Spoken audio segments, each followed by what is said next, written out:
Good morning, everyone. My name is Vadim Karpushenko. I'm a developer evangelist here at Intel Corporation. I welcome you all to our second webinar, Deep Learning 102. Our presenter today, Andres Rodriguez, is a deep learning solution architect at Intel Data Center Group, where he designs deep learning solutions for Intel customers and provides technical leadership across various Intel teams that are working on deep learning. Andres received his PhD from Carnegie Mellon University for his research in machine learning, and prior to joining Intel, he was a deep learning research scientist with the Air Force Research Laboratory. Andres will be conducting this webinar for the next probably 30-35 minutes, and after that we'll switch to Q&A session. So I remind you, please use the chat window, type your question. Anytime you have it, just type it. We will try to answer all of them at the end of this webinar. And this time we'll have plenty of time to do that. So don't be shy, please type in those questions. And Andres, please take it away. Thank you for that kind introduction. Today, I want to very briefly review the Deep Learning 101 material. You do not need to watch that lecture to understand this one, as they cover different topics. But if you're interested, the link to that lecture is provided here.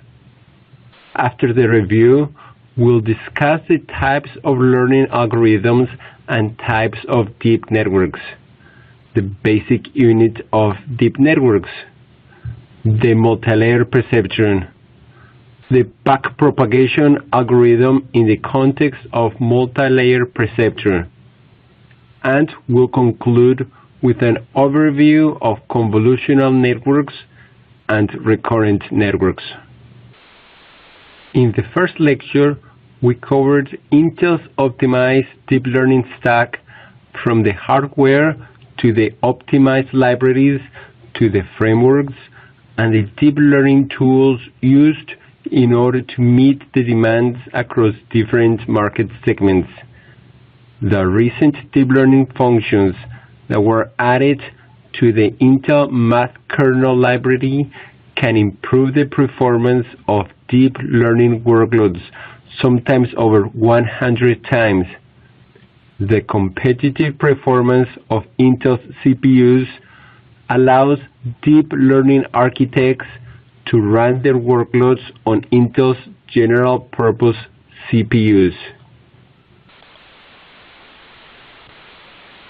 We discussed various examples of deep learning, such as personal assistants and answering questions about an image. We discussed stochastic gradient descent, learning rate, and momentum. We discussed multi-node distributed training, the challenges, and what Intel is doing to scale out training to further reduce the total time to train. Finally, we introduced Intel Optimized Caffe. Now, let's get started with this lecture. Deep learning involves learning features of higher complexity. There are various classes of deep learning algorithms. The three main classes are supervised, unsupervised, and reinforcement learning. In supervised learning, the goal is to learn a function that maps data to labels. In unsupervised learning, the goal may be to cluster the data or reduce the dimensionality. In reinforcement learning, the goal is to improve the actions of an agent based on rewards or penalties. Popular types of deep networks used in supervised learning are multilayer perceptrons, or MLP, convolutional networks, or CNNs, and recurrent networks, or RNNs. In this slide, we show an MLP with two hidden layers. This MLP can and has been used for the task of digit classification. The input are the 784 pixel values of a 28 by 28 image containing one digit. That is, the input layer has 784 units. The first hidden layer has 128 units, and the second hidden layer has 32 units.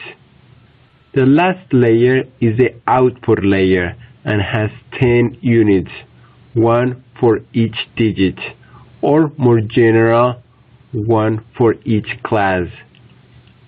The output of each unit represents the probability that the input image corresponds to a particular digit.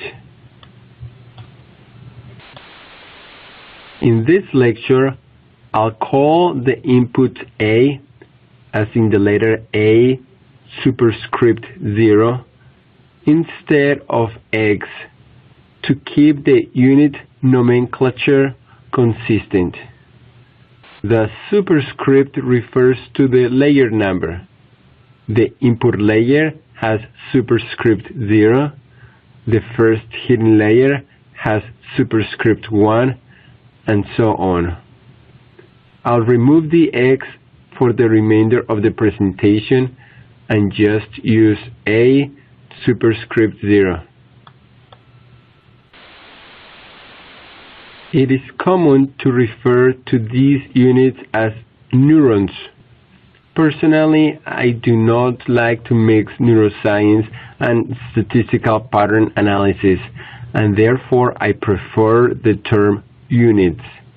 However, most people, but not all, in the deep learning community, including at Intel, call them neurons, but I'll call them units.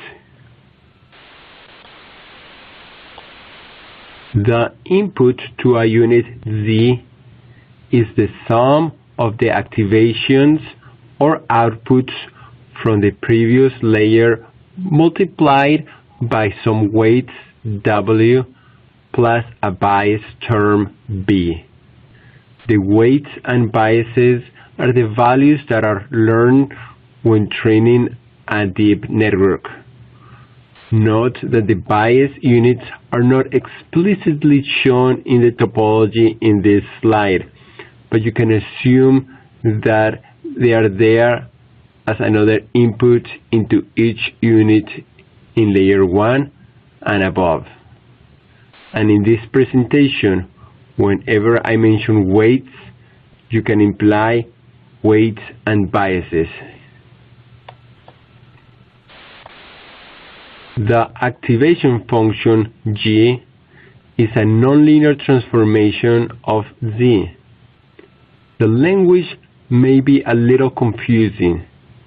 G is known as the activation function, and A is known as the activation. Popular activation functions include the hyperbolic tangent, the sigmoid function, not shown here, and the rectified linear unit function, shown on the bottom right. The softmax function, also known as the normalized exponential function, normalizes the softmax input vector to a probability distribution. In order to train the network, we need a cost function or error metric between the actual output and the expected output. We get the expected output from the labels of the input data. In regression, such metric may be the sum of square differences. In classification, a common cost function is the cross-entropy loss, also known as the logistic loss or log loss, denoted here by the letter C. Y hat is the actual output, and Y is the expected output with the same number of entries as Y hat. For example, for digit classification, the input are the pixels in an image. The output is a probability distribution over the 10 digits. In this figure, I'm showing 3 output units, but imagine that there were 10 instead. If the image corresponds to the number 4, the vector Y is a vector with all entries 0 except for the 4th one, where there would be a 1. To train a network, we adjust the weight such that the actual output and the expected output become more similar. That is, such that the cost decreases. During the last lecture, we went over gradient descent, stochastic gradient descent, and momentum. To motivate backpropagation, let's first briefly review gradient descent again. The goal of gradient descent is to find a local minimum. On the top right, you see the objective function computed at some value W0, meaning the weights are times 0. W represents the parameters or weights of the network. In this slide, W has one dimension, but in practice it can have millions or billions of dimensions. The plot shown represents the cost function for all possible W values. In practice, you cannot compute the plot for the entire function. Rather, we choose some random value, W0, and then take steps towards the local minimum. Computing the derivative at W0 is used to determine the direction to move. If the derivative is positive, then you move to the left, and vice versa. In other words, you move in the direction opposite to the gradient. That is, the W1, the weights at time 1 are the weights at time 0 minus the gradient of the cost function with respect to the weights. Well, almost. We add the learning rate alpha that scales the gradient. When training deep networks, this is one of the most important hyperparameters to tune. A learning rate that is too large or too small can negatively impact the training process. For more details, please check out the introductory lecture. The point is that we do not need to compute the gradient of the cost function with respect to a particular weight. The gradient tells us how to adjust the weight to decrease the cost. This is where backpropagation is needed. Suppose that we want to compute the partial derivative of the cost C with respect to W45 in layer 1. We can compute this using the chain rule. Note that I will abbreviate partial derivative as just partial.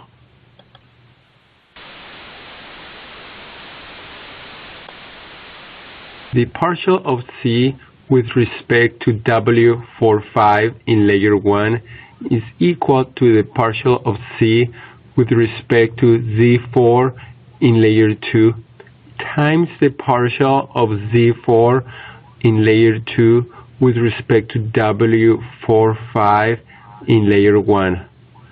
We can repeat this process again to compute the partial of the cost C with respect to Z4 in layer 2.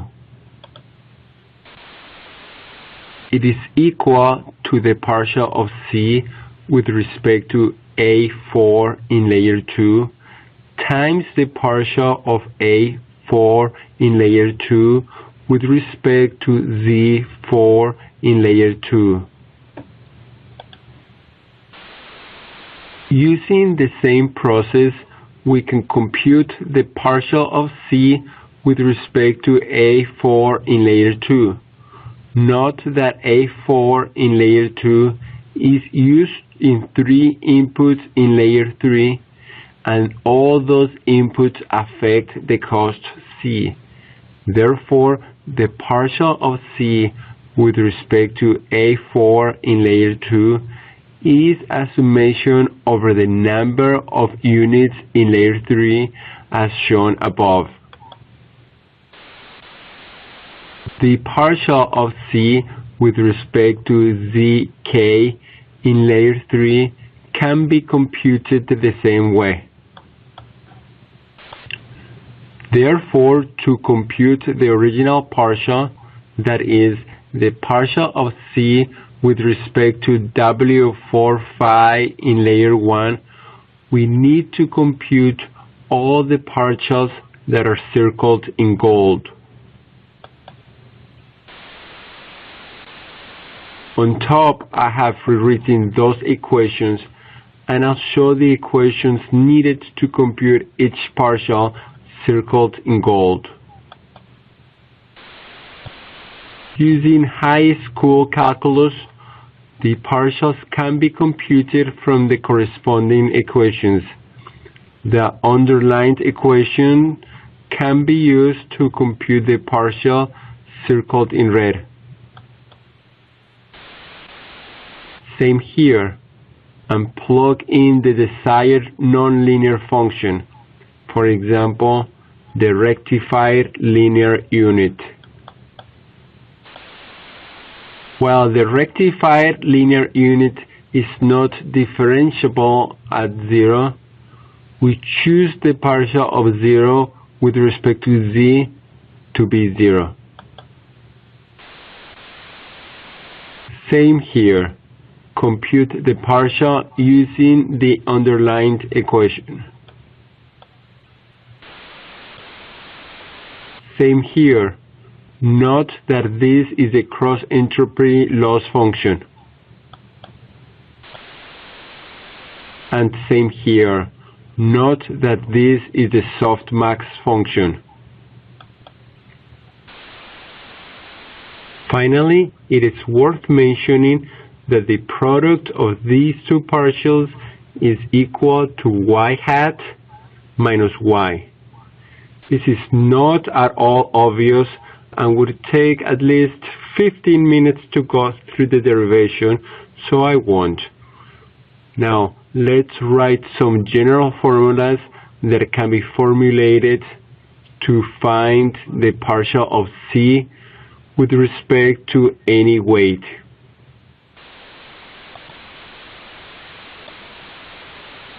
To simplify notation, let delta K in layer 3 equal the partial of C with respect to ZK in layer 3. Using the equation in the rectangle, we can deduct the underlined equation, that is, delta J in layer 2, or the partial of C with respect to Zj in layer 2, is equal to the partial of C with respect to Aj in layer 2 times the partial of Aj in layer 2 with respect to Zj in layer 2. Similarly, we can substitute the partial of C with respect to Aj in layer 2 as shown above, using the equation in the rectangle as a guide.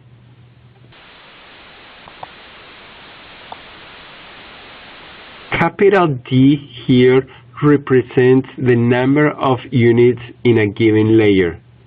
For example, D3 represents the number of units in layer 3, or the dimensions of layer 3. Replacing the partial of Z with respect to Zk in layer 3 with delta K in layer 3, we see how delta J in layer 2 can be represented by delta K in layer 3.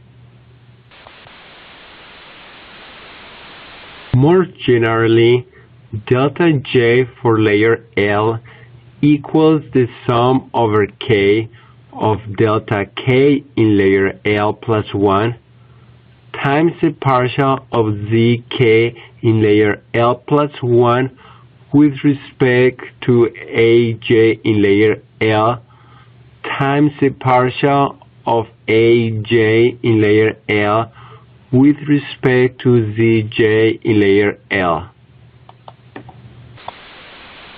And finally, we can compute the partial of C with respect to Wij in layer L as delta I in layer L plus 1 times the partial of Zi in layer L plus 1 with respect to Wij in layer L. Using these equations, we can compute the partial of C with respect to all the weights in the network. And using gradient descent or a variant of gradient descent, we can take a step towards a better set of weights with a lower cost. Finally, note that in practice, all these operations can be computed more efficiently as matrix multiplications. Okay, that was fun going through the derivation of backpropagation. Now let's talk about other types of supervised networks. Convolutional networks are networks where sets of weights are cross-correlated with the activations. These weights learn more complex features in higher layers. Convolutional networks have various types of layers. The most popular layers are convolution, rectified linear units, pooling, dropout, and softmax layer. They are commonly used for image classification, where the input is an RGB or grayscaled image. Among other usages are synthetic aperture radar classification, where the input data is complex, as in it has real and imaginary components, with the real parts shown in the figure on the far right. Also in speech recognition, where the input data can be represented by spectrograms, as shown in the figure in the bottom. The convolution operation can be implemented naively as a set of 7 for loops as shown here. In the previous lecture, we described a more efficient implementation that better uses the CPU's cache and registers, but which we won't discuss in this lecture. In the convolutional layer, each kernel is a set of weights that are used repeatedly across the input. Multiple kernels are used per layer. These kernels search for specific patterns. For example, in the lower layers, the kernels may search for edges, and in higher layers, the kernels may search for faces and other complex features. A fascinating phenomenon in deep learning is that the kernels specialize all on their own during the training phase to detect different types of features. The rectified linear unit is fast. No normalizations or exponential computations are required. It induces sparsity in the hidden unit, and the gradient is either 0 or 1. The pooling layer pulls or downsamples the input and thus reduces the number of parameters. For example, in this figure, each 2x2 region is pooled to one value by selecting the maximum value in the 2x2 region. This is known as max pooling. This also provides some invariance to translation, as small shifts in the network's input may not affect the output of the pooling layer. Dropout reduces overfitting by preventing co-adaptation on the training data. For a description of overfitting, check out the previous lecture, Deep Learning 101. For each batch of training, a different random set of the units in the fully connected layers are ignored or dropped. You can see in this figure that the number of weights is greatly reduced. A different set of weights are ignored in different training batches. The softmax layer normalizes a vector to a probability distribution. It is also known as the normalized exponential function. Now let's discuss recurrent networks. There are three main types of recurrent networks, or RNNs. The first one is vanilla RNN, or sometimes referred to as just RNNs. Keep that in mind, as the term RNN is used for both the general concept of recurrent networks and the vanilla RNN. Other popular RNNs are long short-term memory, or LSTMs, and gated recurrent units, or GRUs. There are various types of RNN topologies. In these and the following block figures made by Andre Karpathy, the red blocks are the inputs, the blue are the outputs, and the green are the RNN units, that is either vanilla RNN, LSTM, or GRU unit.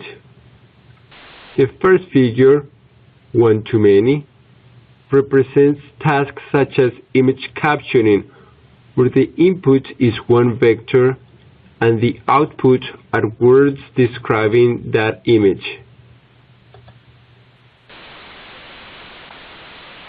That one vector in the red block can be the activations from one of the higher level layers of a convolutional network.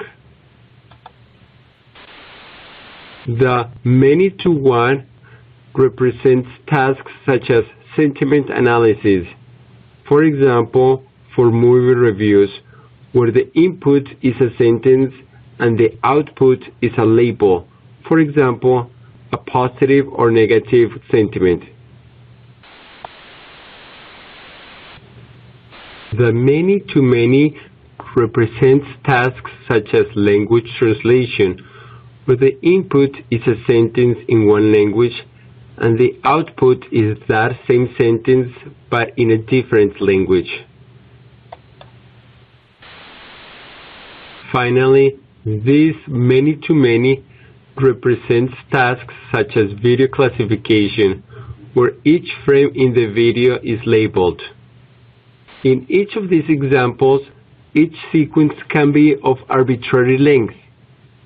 In addition, the output can actually be input to another recurrent networks, and thus forming deep RNNs. And that could be a topic for a different lecture. RNNs and CNNs have been shown to give unprecedented performance for various tasks, including image recognition, speech recognition, and natural language processing. The best way to become familiar with them is to play with them.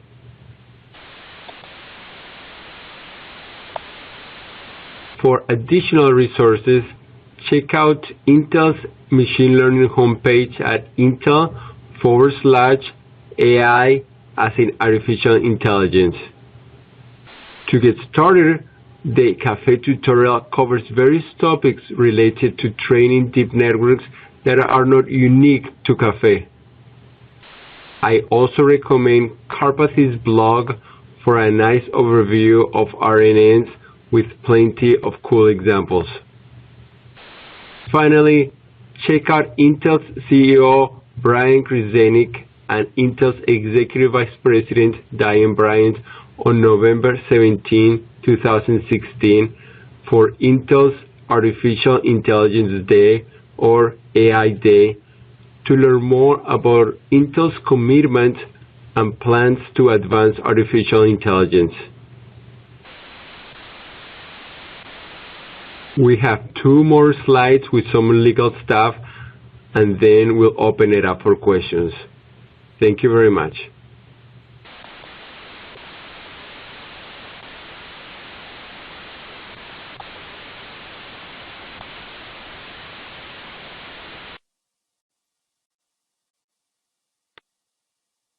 All right. Thank you very much, Andres, for this lovely webinar. I really enjoyed it. Quite a few material being reviewed about convolutional neural networks, about the process of backpropagation and forward-propagation. So thank you very much. Now we're ready to go to the questions. So let's see. Guys, and please feel free. If you still have questions, we have a decent amount of time in front of us, so we can answer a lot of them. So please, if you have any questions about the current topic, about deep neural networks, or about any Intel-related technologies, please feel free just to type in those questions. We'll try to answer them all. All right, Andres, are you ready? Yes. Okay, so let's start from a little bit about the, questions related to your presentations. For instance, how do we know the number of nodes in the hidden layers? That's a good question. So when you design a neural network, you have various layers. Now you have some choices to make. Among the choices is how many hidden layers do you need and how many units per layer do you also put. So these are design choices that the deep learning architect needs to decide. The common approach is to look at existing neural networks and choose a configuration from a previously existing network to choose for a previously existing network one of the configurations that has worked for a similar problem that you're trying to solve.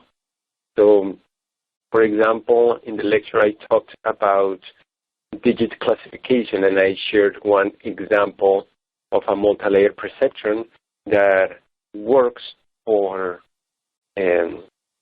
digit classification. Of course, that's an old example. There are newer topologies that can do a better job, but essentially, that's, I think, if you don't have a lot of experience with deep networks, this is the best approach. Use an existing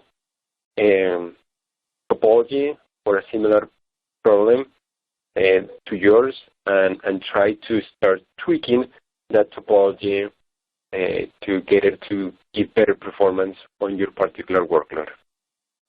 Great. Thank you very much. Another question about the terms. What is sparsity? Sparsity just means when you have a lot of data that is zero. So I refer to sparsity in 2 contexts. One is when you use the rectified linear unit, a lot of your inputs get zeroed out. All the negative values that go into a rectified linear unit become 0. So it increases the sparsity in the activations, meaning the outputs of the rectified linear unit. Another way the network can become you add sparsity to the network is potentially by zeroing out values that are close to zero.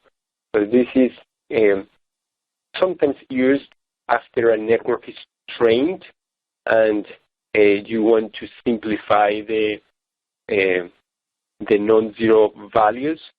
So you can, prior to using your train network into a testing phase or an evaluation phase, you can zero out values that are close to zero, and the effects are minimal. So the performance does not usually decrease by doing this approach. Great. There's another really interesting question. It's about mathematics, actually. So how do we compute the gradients of ReLU which are not differentiable at zero? So basically, if you have a break in the differentiable function, right? So can you answer this question? That's a good question. And so you break a little bit of the rules and you cheat. You assume that when the value is zero, so rectified linear unit is differentiable everywhere except at zero. So you can make up a value at zero, and you can choose that value to be zero. So that's how you can get away. Great. A couple of generic questions. So, for instance, we have one about CNNs. So CNNs has been used a long time ago. Why do you think CNNs become popular today? CNNs were they became popular in the early 90s for simple image classification tasks. One of the reasons CNNs and in general neural networks fell out of favor were they lack some mathematical properties that support vector machines had. So support vector machines in the 90s, they became very popular. In the 2000s, they became very popular, and they replaced, in general, the neural networks in machine learning. So they had some nice convergence properties, some nice some bounds, and neural networks didn't. And so what eventually one of the reasons they came back was because they can model very complex functions through a series of nonlinear transformations. This is with each layer you are introducing new nonlinearities. And because of their ability to model nonlinear transformations and highly complex functions, then they became popular again. Now, the reason they were not working as well as they're working now is because they require a lot of training data in order to avoid overfitting, meaning getting very good accuracy on training data set, but then doing very poorly on non-training data set. So this is what overfitting is. So by having a lot of training data, the network can learn this mapping from data to label in such a way that it generalizes well to non-training data. Another reason that they came back is the ability to perform a lot of computations. So deep learning, deep networks, they require sometimes days or some of the deeper networks, they even take weeks to train. And you can imagine in the 90s, this would have taken several months to train. So it was not feasible to train very deep networks in the past. And finally, there are some new advances, algorithmic advances, such as using rectified linear units, such as using dropout, that are from the past few years that have helped give further improvements in the accuracy and in the computational performance of this network. Great. All right. Now about something relatively new. The question is, what about one-shot learning approach? Can you comment on this?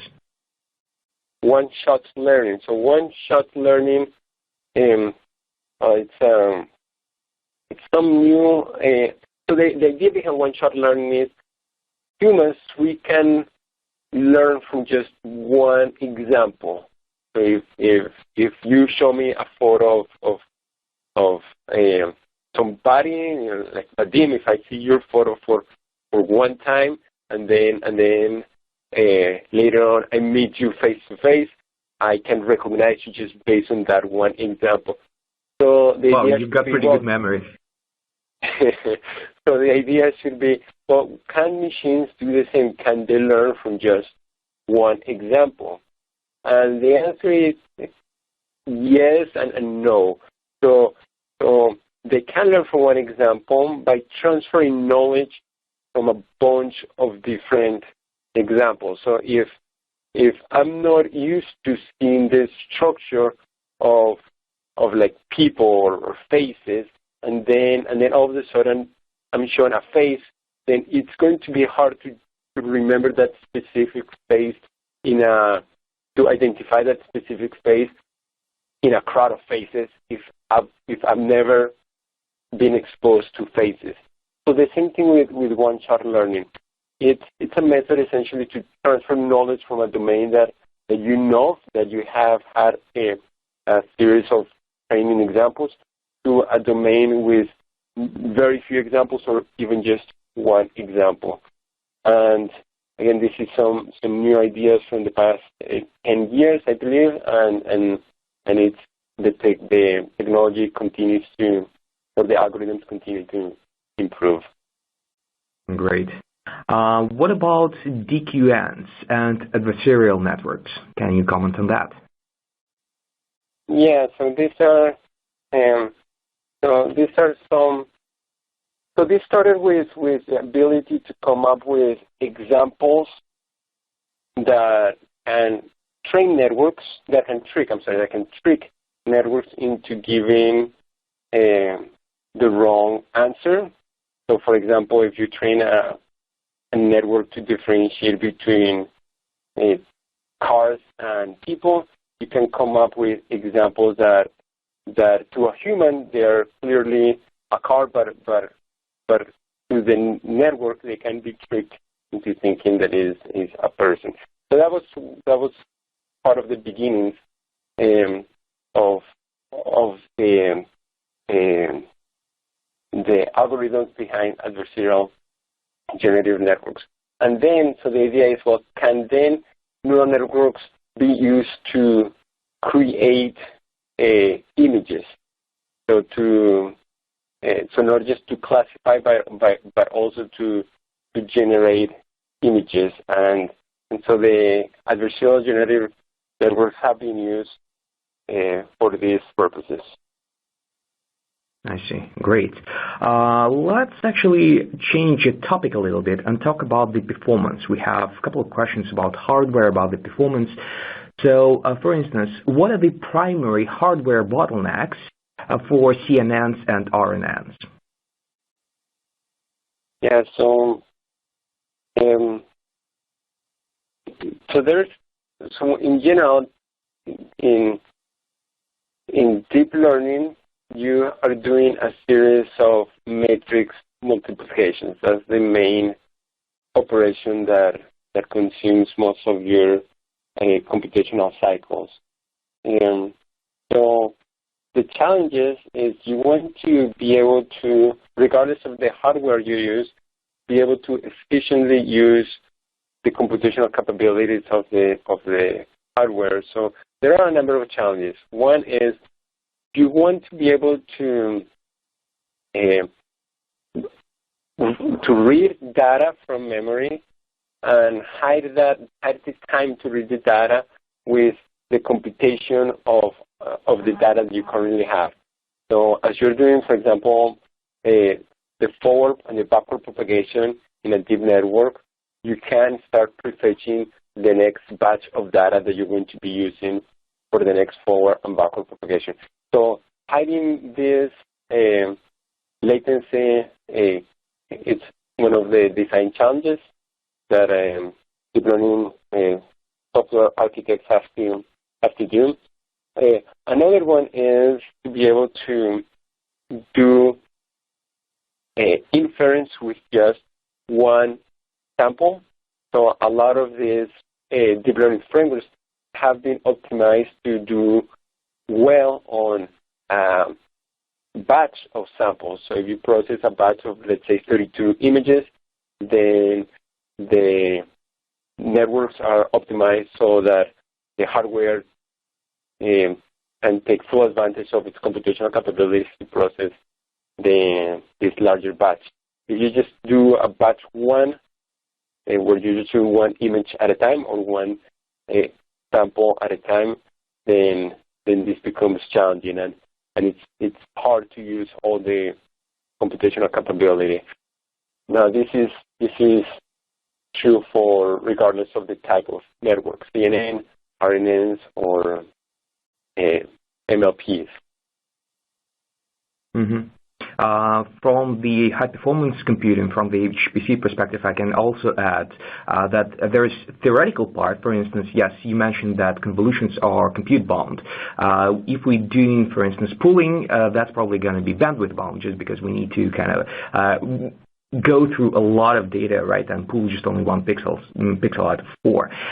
But think about, for instance, other problems. You need to deliver quite a lot of data to the compute device, right? So, for instance, you will probably have to face bottleneck of PCI Express bandwidth if you're trying to pass quite a lot of images to the compute device, if you use an accelerator, for instance, right? So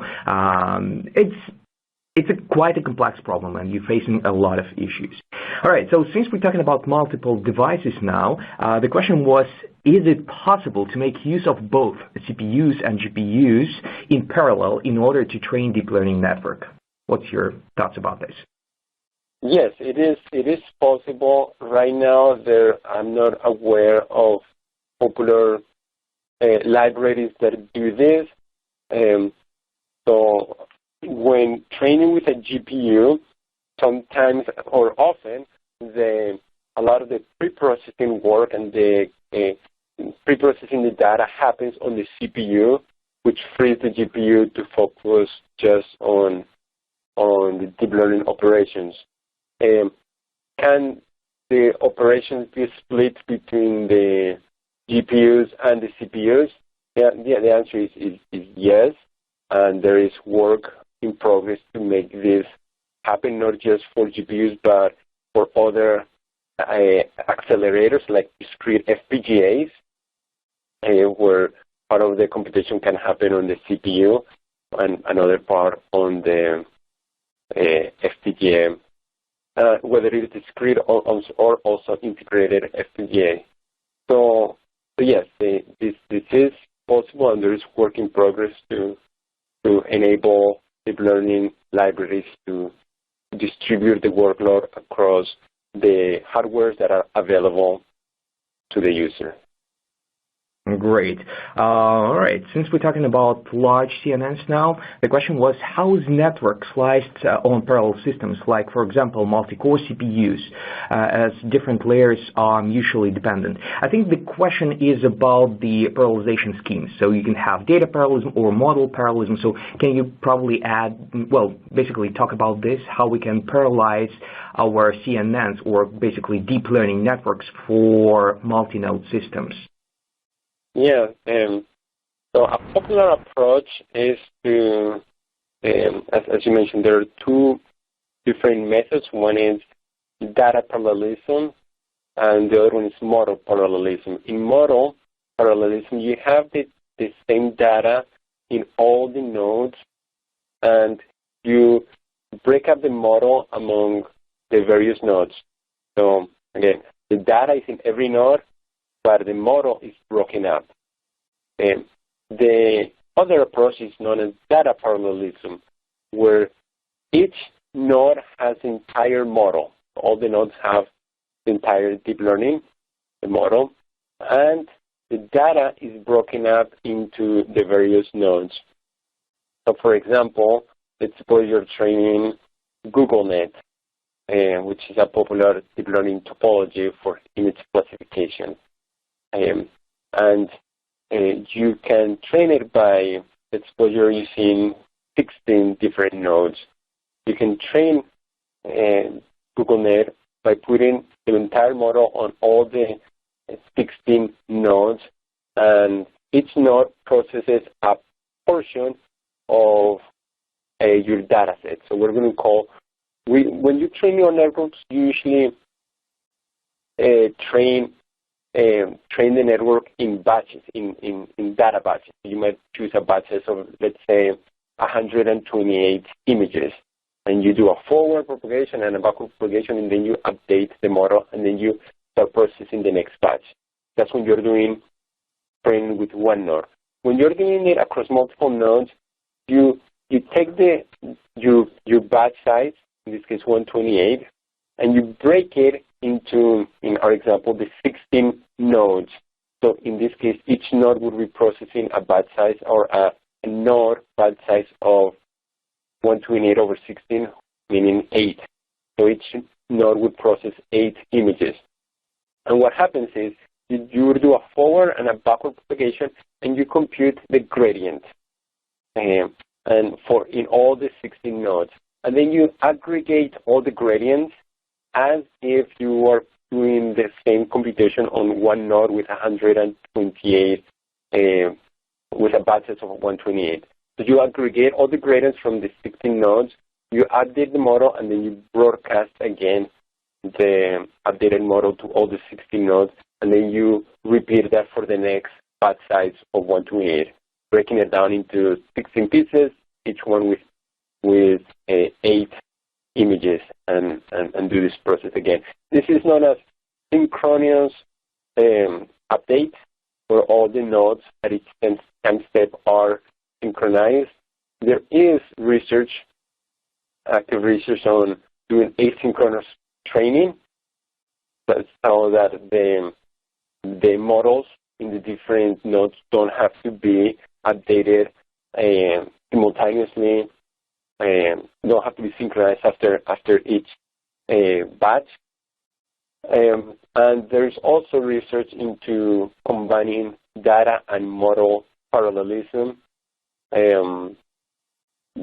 Data parallelism works great when you have few weight, because the communication of the weight or of the gradient and the weight won't take too much time.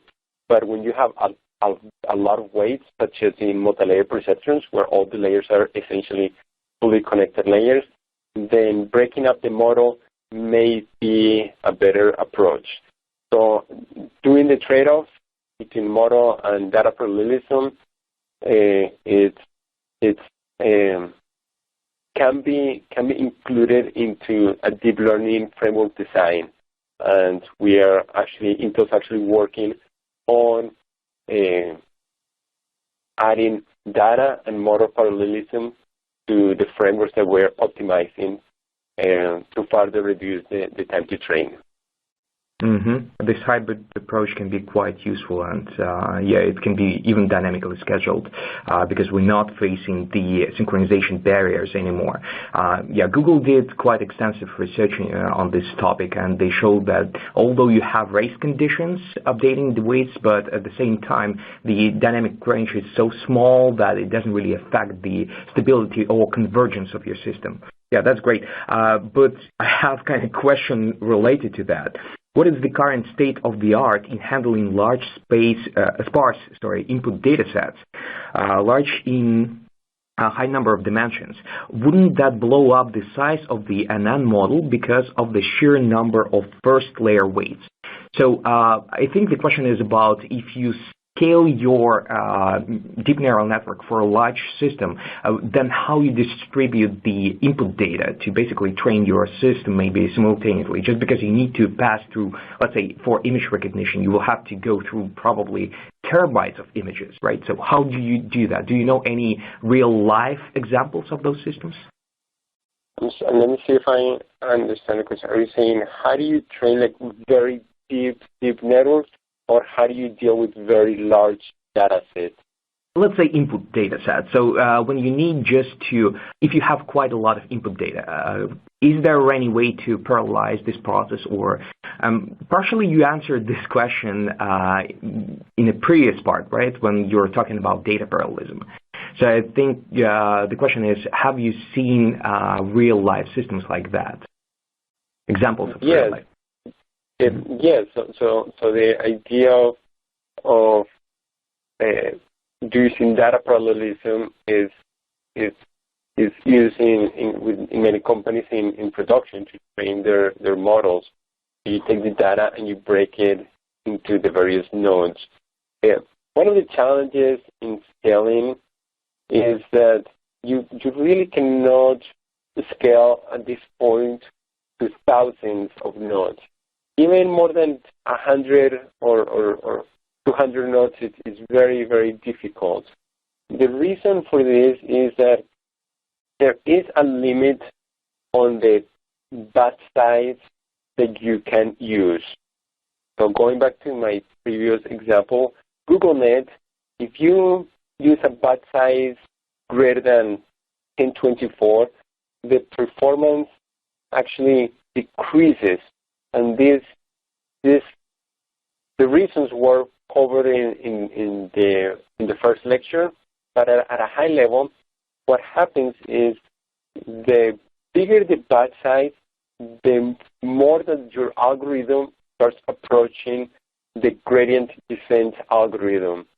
And gradient descent has some issues when you're training in a very high dimensional non-convex space, because as you train and you're searching for a local minimum, it's easy to either get stuck in a very shallow local minimum or to get stuck in a saddle point. And if this doesn't quite make sense, then that's okay.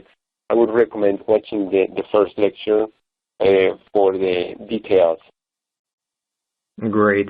And another kind of real-life question. What kind of neural nets are used in driverless cars? So convolutional neural networks are used for image classifications.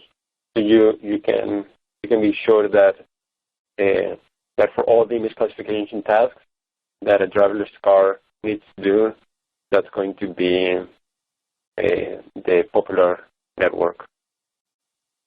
Mm-hmm. Great. We actually running pretty close to 1 hour now, so I guess we will probably should wrap up. We have quite a lot of questions about materials where people can find more information about deep learning, about what Intel is doing about this, about optimization of deep neural networks, and basically Intel technologies. So where do you can point people to go and find those resources, where they can find more information about deep learning, about Intel technology? If you go to intel.com /AI, you'll be taken to our machine learning, Intel's machine learning homepage, where you can find a lot of the details. And if you have a few more minutes, I can also stick around for a few more minutes. I don't know how strict the time is to answer a few more questions. I'm open, and I'll let you decide. We can probably continue. Yeah, if you have some time, let's continue and try to answer all of them. I would also recommend to go to software.intel.com/ML, as in machine learning. We also have quite a lot of publication materials and also links to already optimized deep learning frameworks. That was another question, where people can find optimized source code, or basically code for the frameworks optimized for Intel architecture. So all of that is available on software.intel.com/ML, or machine learning if you type it explicitly. All right. So in this case, let me just go through practical questions. How can RCNNs be applied to medicine and healthcare? So RCNNs is stands for region CNNs, meaning they're CNNs, convolutional networks, that can be used not just to classify an image, but also to detect the objects of interest in an image. And it's an old algorithm by the standards of how fast deep learning has moved in the past few years. There are better algorithms such as faster RCNN or newer ones such as single shot detector, SSD, and all this, the same author is involved in all these three publications.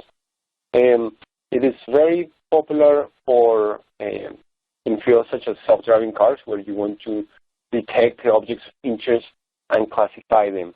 The question is about, I think you mentioned medicine. How can it be used with medicine? I'm not exactly familiar of usages of RCNN for medicine, but in general, CNNs can be used to classify, for example, malignant cells versus healthy cells, and in a number of classification applications in the medical field. I see. Great. How does we have a question about hardware, actually. How efficiently does the Intel Atom platform handle neural nets? A lot of mobile devices use the Atom platform those days. Can you comment about the performance of neural networks on mobile architectures? Yeah, so in general, I don't have the numbers for the efficiency on Intel Atom, but in general, what you can do in mobile platforms, if you want to use the deep network directly on a device with low memory, what you need to do is you train your network in a server or a computer with sufficient memory to complete your training. And at the end of the training, you can do a few techniques. You can zero out values that are close to zero. You can prune your network. You can quantize some values in the network. So, for example, you can reduce the precision from a single floating point to maybe even 8-bit integer. So you can reduce drastically the memory footprint so that the model fits in a small memory device, whether it is a mobile phone or perhaps a very small unmanned air vehicle or some small autonomous device that does not have access to large memory. Mm-hmm. Another question about frameworks. For deep learning networks training, does it matter which framework you use to do training? For example, does model training in Caffe gives a better model than MXNet? No. In general, if the frameworks are correctly designed, the end result should be the same. And by the same, I should say that in quotes, because you initialize usually these networks with random values. So then there's going to be, of course, differences. But the end model, the accuracy of the end model, should be the same regardless of the framework that you use. Now, there are different advantages over some frameworks than others. So, for example, some frameworks offer multi-node distributed training, and so that's an advantage in the sense that you can train faster. Other frameworks, for example, are integrated with Intel's math kernel library so that you can train very efficiently on Intel's architecture. So there are some training advantages in the sense of computation from one framework to another framework, but in the sense of accuracy, you shouldn't see a difference in the performance of accuracy. I see. Andres, I know you actually working with a lot of customers, consulting and helping them to build solutions. So I think the next question is right up your alley. So where does most of the data scientist's time get consumed? For example, I have heard the using Caffe is fun and easy, but organizing the data into formats that Caffe can consume is time-consuming and hard. What's your comment on that? Yeah, in general, the time that most of the time that a data scientist spends is on data cleaning. So this is not necessarily specific to deep learning, but just in general, you get a ton of data and you have to make decisions on which data it's good, which data you should use, and which data is garbage. So, for example, in deep learning, if you have labeled images, you might think, well, which labels do you trust? Let's suppose you have data annotators that are labeling images, and they have different opinions about an image. Do you include different tags in your image labeling or not? So this is some of the decisions. Now, assuming you have a good data set to train the network, then your time as a deep learning architect is spent in coming up with good hyperparameter values and good networks that are going to do well in your data set. So choosing the number of layers, the number of neurons, so choosing your topology. But again, like I mentioned earlier, you can start with existing topologies as an initial step, and maybe just add one layer and see how it performs, or add some units and see how it performs. When you're training networks, the best approach is train them to overfit and then start reducing the complexity of the network. So by that, I mean, make the network big enough so that it does very well in the training data set, but it doesn't necessarily generalize well. Okay, so use that network and then start taking away either units or layers until you start seeing the performance in the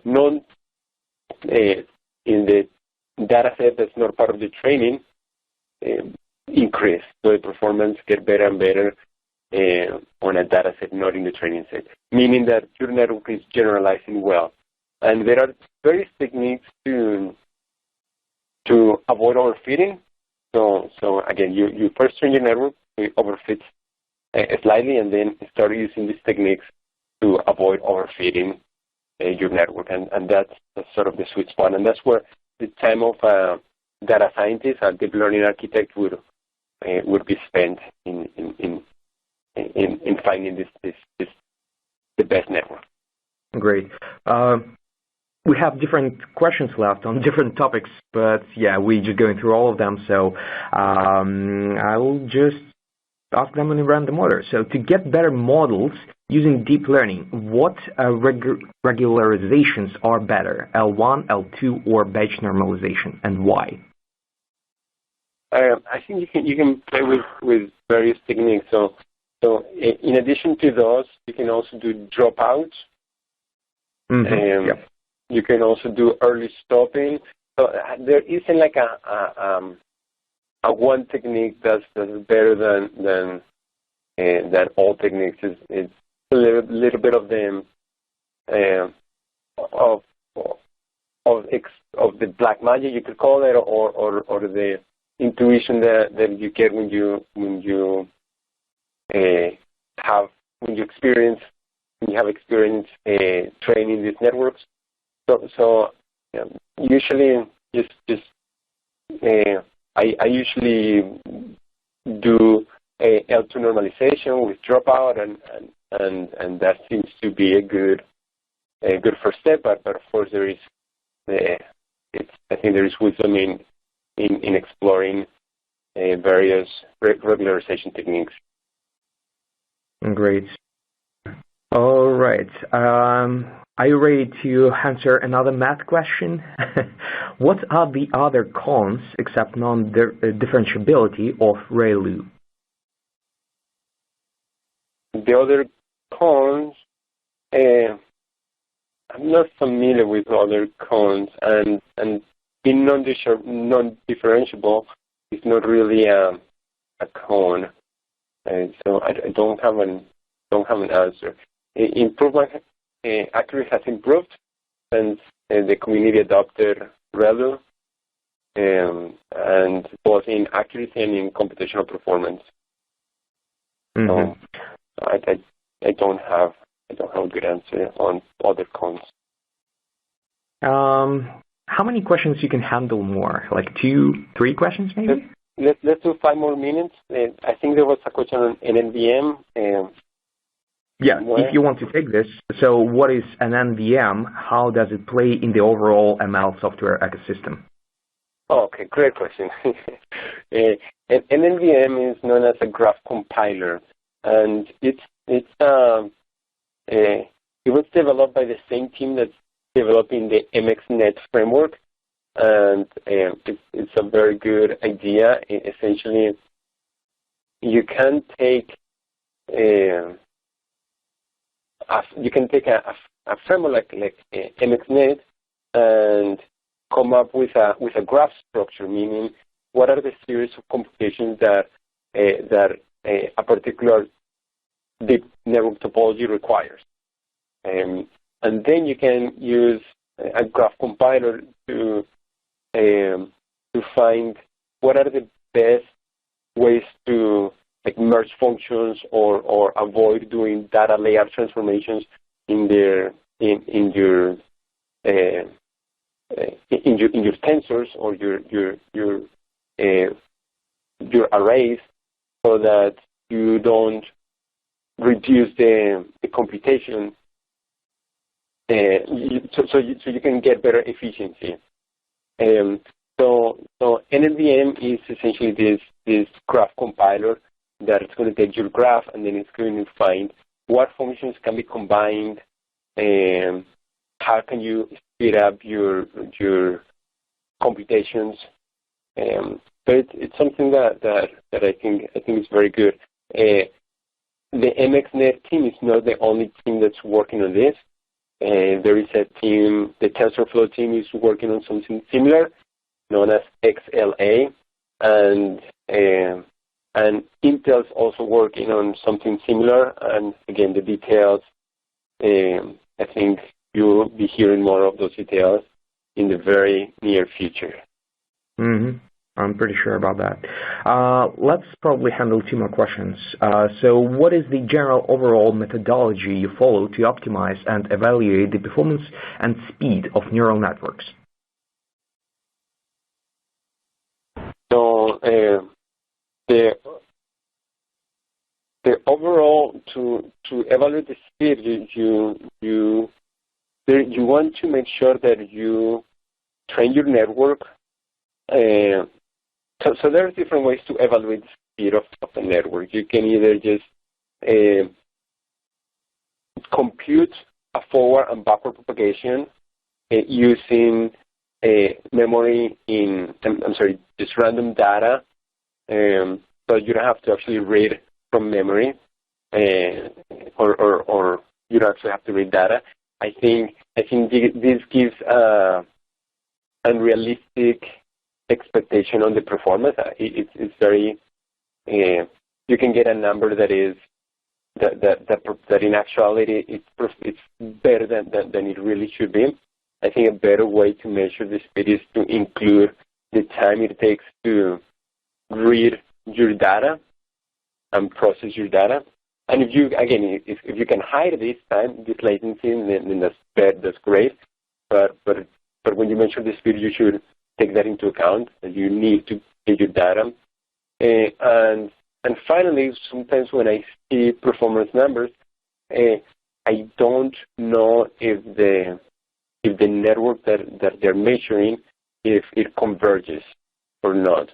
So for example, sometimes I see data that's shown with this is how fast we can train if we scale to 200 nodes, okay, and they show very, very efficient scaling results. But unless the network actually converges to the correct expected accuracy, then these numbers are a little less meaningful because we don't know if the functionality is correct. Or if you can say, hey, if you scale to so many nodes, then you can improve you can now process 10 times faster your data. While that might be true, by increasing the number of nodes that you're using, you might have to increase the batch size, which might actually lead to more iterations before you can converge. So the overall time to train, the overall number of iterations can actually increase, and so the scaling that you observe may not be quite as accurate. So in other words, three things. One is make sure you're including the time it takes to read your data, and make sure that whenever you show performance with numbers that you are actually converging. As far as the type of optimization that you can do, actually Vadim, my colleague Vadim and I, we wrote an article, and maybe we can link to that article on how to do optimizations on these frameworks. Mm-hmm. Yes. All right. So let's say that it's going to be our last question, but I think it's a really interesting one. It's a philosophical one. I have a question. What do you think, where do we stand right now in terms of providing the complete AI, artificial intelligence, to machine? We're very, very far away from AI. Really? When I can say to a machine, hey, do my laundry, okay, and it does my laundry and it does it, then I think it will be one step closer. I think we have to be careful not to fantasize about the actual progress of artificial intelligence. While we've made great progress in having better classifications, results in images, better speech recognition. So in these areas, we made huge progress in the accuracies, natural language processing, image classification, and automatic speech recognition. There's still long ways to go before we can really claim to make machines that show artificial intelligence in the sense of how humans display intelligence. So, and I know this gets fantasized by movies that we watch, or even, unfortunately, academic researchers that are trying to get grants, and they make promises that are not quite realistic, or by companies that try to get more media attention. They might exaggerate the claims of where the technology is, but there's a lot of, we're just in the very early stages, and there is so much room to grow before machines can come even close to having that type of intelligence that a human can display. Great. All right, Andres, thank you very much. I think this webinar was really interesting. And guys, once again, thank you all for asking all of those very interesting questions. Please keep in touch. We're probably going to be making more webinars like this. And, well, I wish you all good day. Talk to you later. Bye.